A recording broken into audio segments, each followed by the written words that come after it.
The cabin lights dimmed as passengers settled in, their conversations blending into a soft hum. It was just another flight. Routine, uneventful, forgettable. Or at least, it was supposed to be. None of them knew that by the end of the journey, they'd witness a moment so powerful, it would leave them in stunned silence, a story that would travel across the world and remind people of the unexpected heroes life places among us. What happened that night didn't just change one family. It reshaped the way everyone on board saw humanity itself. The air smelled faintly of coffee and jet fuel, as the attendants rolled the carts down the aisles. In seat 2A sat Catherine Morgan, the elegant wife of billionaire Richard Morgan, whose name was plastered across tech empires and charity foundations. Catherine carried herself with quiet grace, smiling politely when approached, her beauty timeless yet touched by exhaustion from endless philanthropic tours. Richard sat beside her, focused on emails even midair, but his eyes softened when they met hers. To the rest of the passengers, they looked untouchable, wealth, status, and influence wrapped in first-class comfort. But what unfolded next shattered that illusion in an instant. At the back of the plane, almost invisible to everyone else, was a teenage boy in an oversized janitor's uniform. Ethan, just 17, wasn't meant to be on the flight as a passenger. He was part of the ground crew at the airport, cleaning planes and emptying trash for a few extra dollars after school. But a scheduling mistake had placed him on board as a last-minute staff assist. He had no fancy seat, no polished shoes, no air of importance. Just a mop bucket in his memory, and a dream too fragile to share. To most people, he was background noise, the kind of person you look through rather than look at. An hour into the flight, the hum of conversation turned into panicked whispers. Catherine shifted in her seat, her hand gripping her chest. Her face drained of color as she gasped, trembling uncontrollably. A flight attendant rushed over, and Richard dropped his phone, his world instantly narrowing to his wife. "Help her," he shouted, his voice cracking with desperation. "She can't breathe." The attendant scrambled, asking if there was a doctor on board. Passengers twisted in their seats, eyes wide, but no one stood up. Minutes dragged like hours as Catherine's breathing faltered, and Richard's billion-dollar fortune suddenly felt like a cruel joke. Completely powerless in this moment. And then, from the back of the plane, Ethan rose. His hands shook, but his eyes burned with determination. I know CPR," he stammered. The words hung in the air like an echo no one expected. Richard turned, his face flushed with fear and disbelief. A janitor.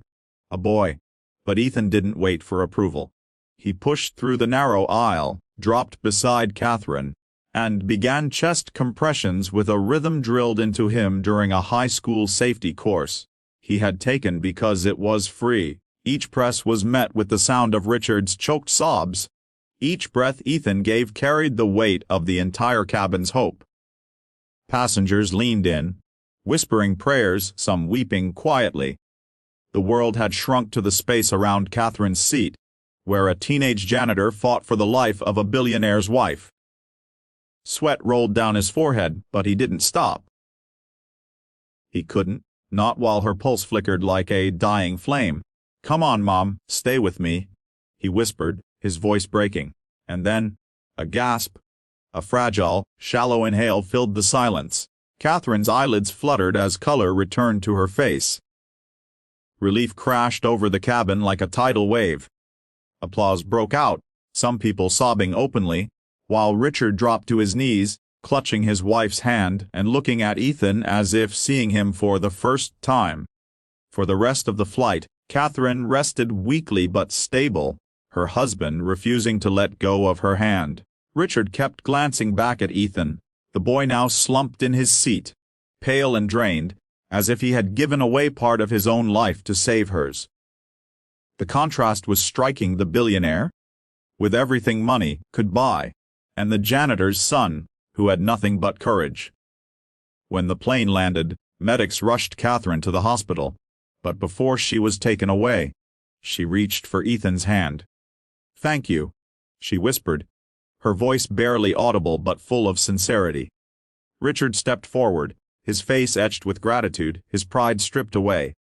He extended his hand to Ethan, not as a billionaire, not as someone above, but as a man humbled by a boy's bravery. "You saved her. You saved my world," he said, his voice thick with emotion. What happened afterward became a story retold millions of times online. Reporters called Ethan the teenage janitor hero. People shared clips of passengers describing how a boy society overlooked had stepped forward when no one else could. Catherine recovered, and Richard made sure Ethan's life would never be the same again. Scholarships, opportunities, doors open not out of pity, but respect. Yet when asked about it, Ethan always said the same thing: "I didn't do it for a reward. I did it because it was the right thing to do." And maybe that was the point all along. Heroes don't come dressed in wealth or titles. Sometimes they wear janitors' uniforms, sit quietly at the back, and wait for the moment the world needs them most. On that flight, it wasn't power or fortune that saved a life.